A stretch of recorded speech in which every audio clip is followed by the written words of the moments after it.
Hello!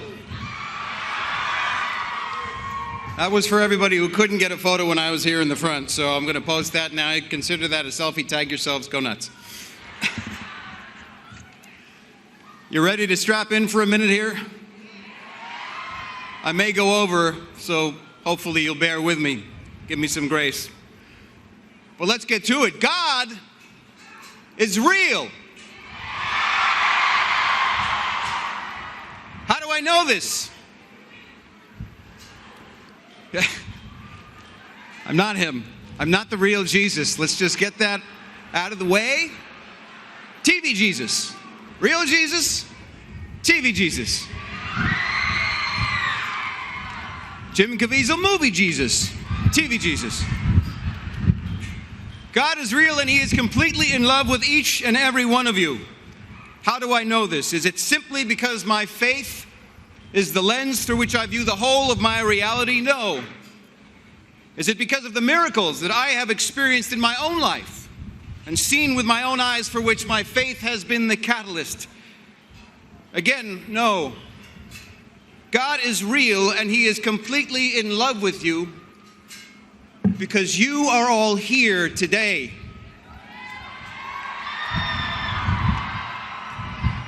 History has been made.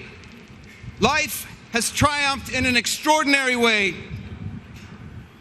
And the light of the world, who is Jesus Christ, the author of life, his light has burned so very brightly within each and every one of you, irrespective of your specific beliefs, compelling you forward for one reason or another to stand together today and fight the noblest and worthiest cause possible, which is to allow the unborn the right to enter into the world and defeat those earthly forces that wish to destroy the very evidence of them.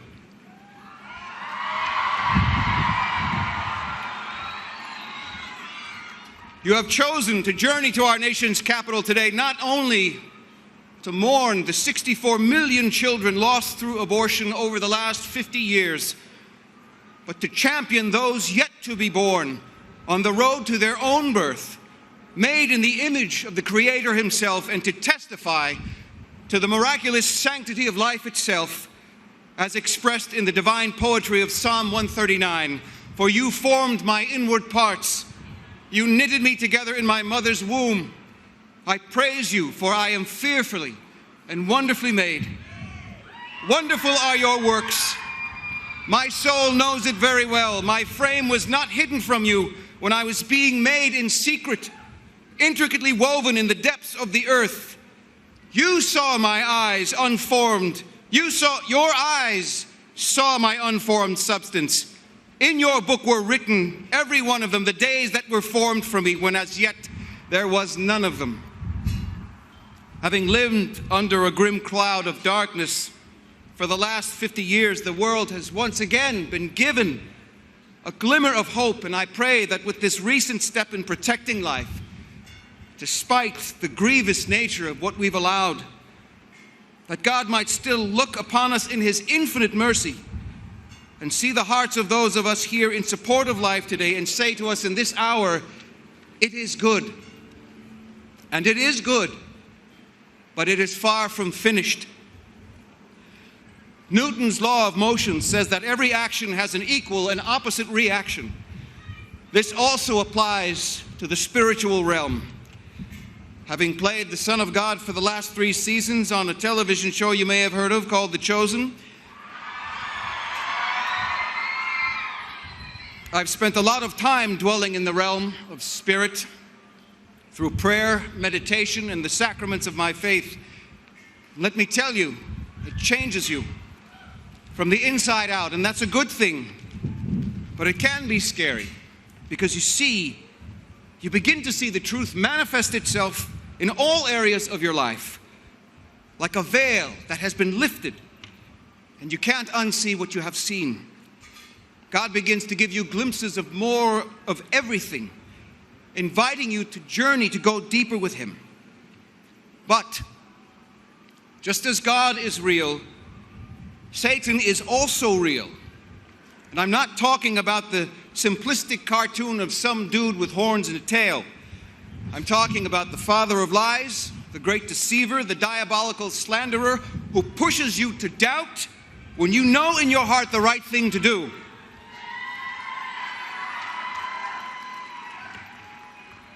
And he is not about to give up this fight either. In fact, he's doubling down because guess what? His time is limited. So he's throwing everything that he has at the world and all of us in it. And countless are being deceived as a result. But that's his job. He wants your and my destruction. He wants us to believe that abortion does not harm us individually and as a society. So please, I beg of you, pray for those who do not have the faith, the strength, the clarity of purpose that you here do. People ask me, how do you try to emulate Jesus in your own life when playing him? Well, loving my enemies, praying for those who persecute me and those who may protest me is the first place that I have to start. But remember, my dear friends, we know how the story ends. God won.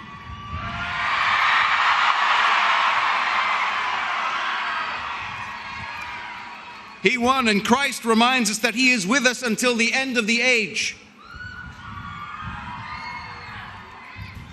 And that said, we need to take a quick glance into the mirror of culture, which communicates a few concerns about where we are as a society that I'd like to propose a couple of thoughts about for your consideration, if I may. I want to speak particularly to those of you here that identify with Gen Z and even Gen Alpha. Give it up for Gen Z and Gen Alpha.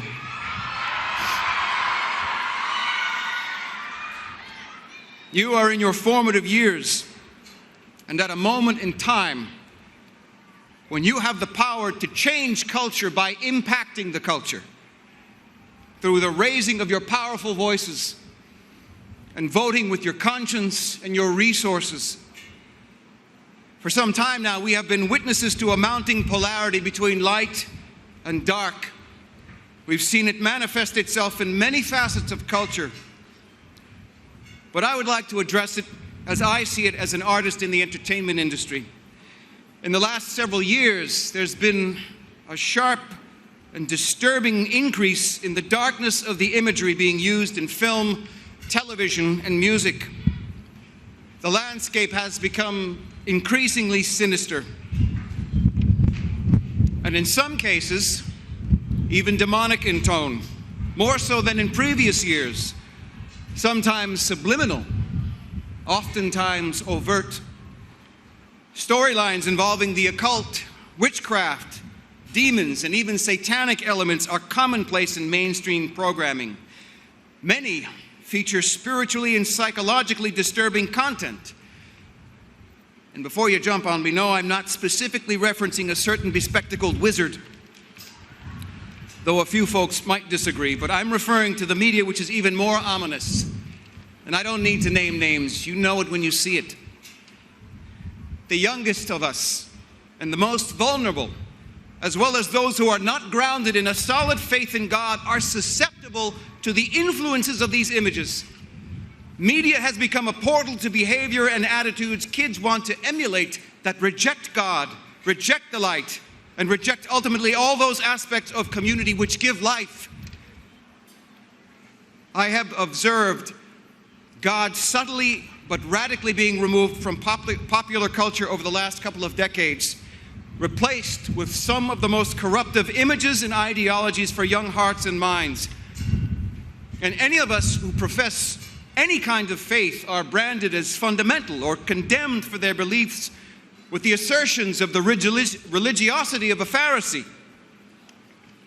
This is completely contrary to what it means to have a relationship with Jesus Christ and follow his teachings. If only the rest of the world actually took the time to explore what it means to follow Jesus' heart. Yes, there are always individual exceptions, unfortunately, but for the majority of believers, God is love, and true love gives way to life, not death.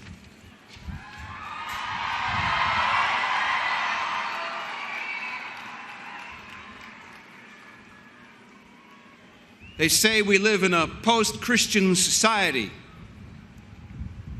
I reject that. You can reject that. Change the culture by impacting the culture. Embrace that which is bigger than you. He who gave you abundant life and he who has called you by name. Do not be afraid.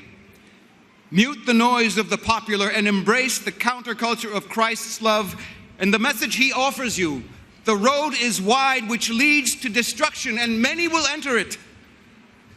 So enter through the narrow gate, my dear friends, for therein lies the kingdom of heaven.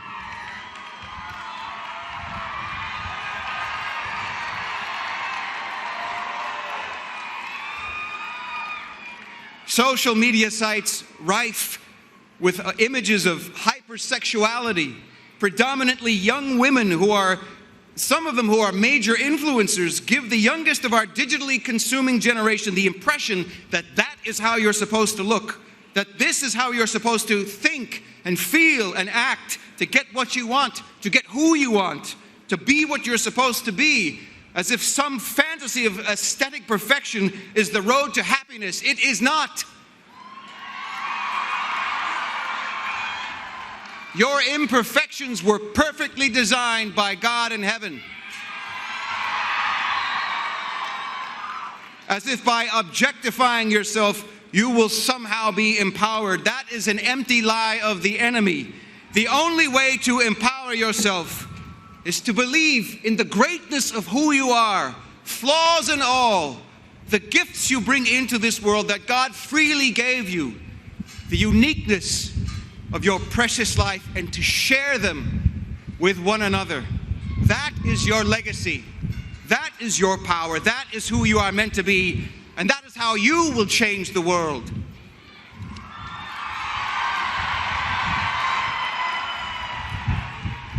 Do not let mainstream media's shallow depictions of sexuality and sexual irresponsibility deceive you into thinking that such an approach to love and relationships is without consequences. It isn't.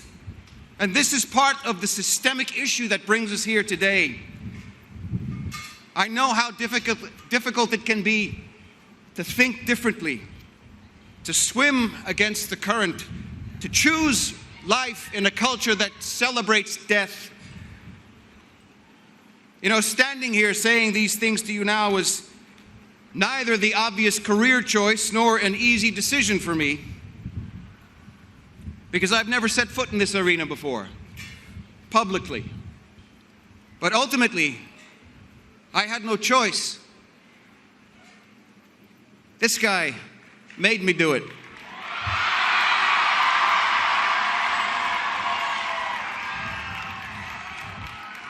And I'm a better man for it. A few years ago, I made a commitment to follow the promptings of the Spirit, and I stand by it, and it's why I'm here today. So I'll leave you with a few final thoughts. We are under an assault on our sense of virtue. We're enduring an affront to the innate holiness we are all imbued with and called to, and an attack on the family structure and the sacredness of the gift of life.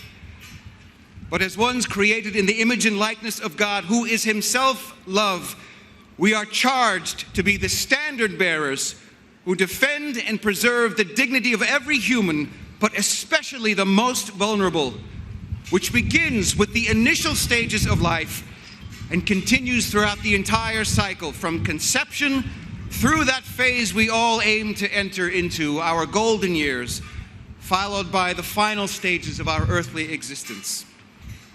Nannies and pop-pops, every one of us, if we are called to it. How can you make a difference? Number one, pray the rosary.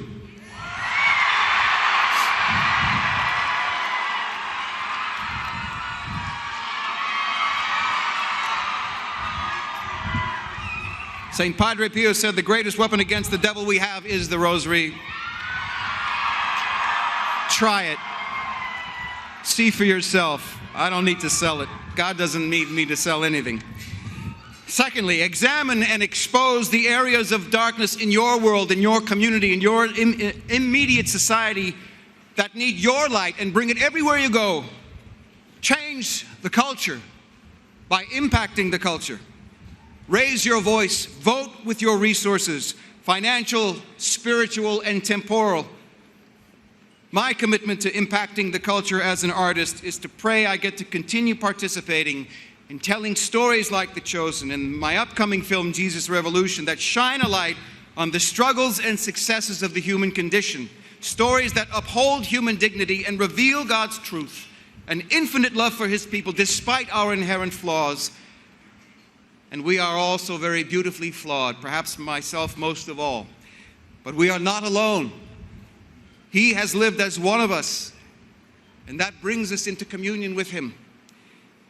By honoring the life that God gave you, by bringing your gifts to the world with love and compassion, you will be creating an environment of holiness which the most impressionable in our society will draw their examples from, and to help rewire the attitudes of society's collective consciousness, steering it back towards the preservation and value of life, restoring respect for faith and true religious tolerance, and healing some of our beloved nation's wounds in the process, while hopefully planting us more deeply within God's grace. It's been an honor to be with you here. Thank you for inviting me. God bless you.